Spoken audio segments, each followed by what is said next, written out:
زیادہ ذہین، زیادہ دور۔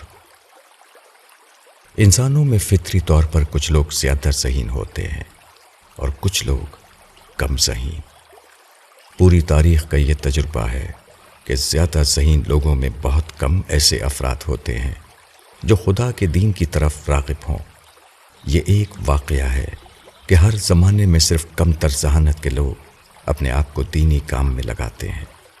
زیادہ ذہانت رکھنے والے لوگوں میں بہت کم ایسے افراد نکلے جو اپنی صلاحیتوں کو حقیقی معنوں میں خدا کے دین کے لیے وقف کر سکیں۔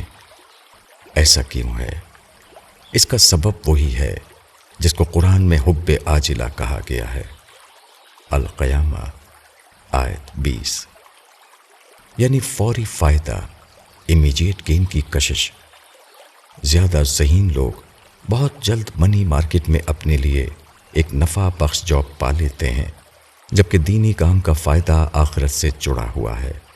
منی مارکیٹ میں ان کو فوراً دولت اور شہرت اور اقتدار ملتا ہوا نظر آتا ہے، جبکہ دینی کام میں انہیں محسوس ہوتا ہے کہ اپنے عمل کا انعام پانے کے لیے انہیں موت کے بعد آنے والی دنیا کا انتظار کرنا پڑے گا۔ تاریخ کے اس تجربے کو دیکھتے ہوئے یہ کہنا صحیح ہوگا کہ جو شخص زیادہ ذہین ہوتا ہے وہ عملی طور پر اتنا ہی زیادہ نادان ثابت ہوتا ہے۔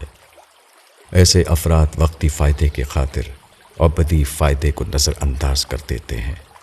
وہ دنیا کی جھوٹی خوشی کے بدلے جنت کی سچی خوشی سے خود کو محروم کر لیتے ہیں۔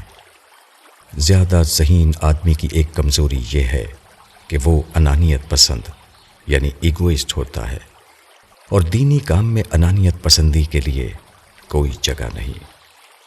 دینی کام ہمیشہ تواضع کی بنیاد پر ہوتا ہے، نہ کہ فخر اور برتری کی بنیاد پر۔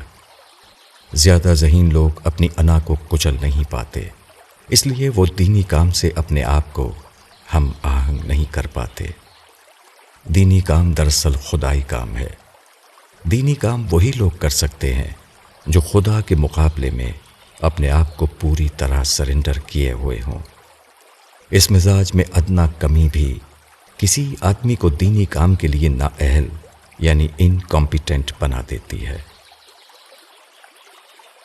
مولانا وحید الدین خان۔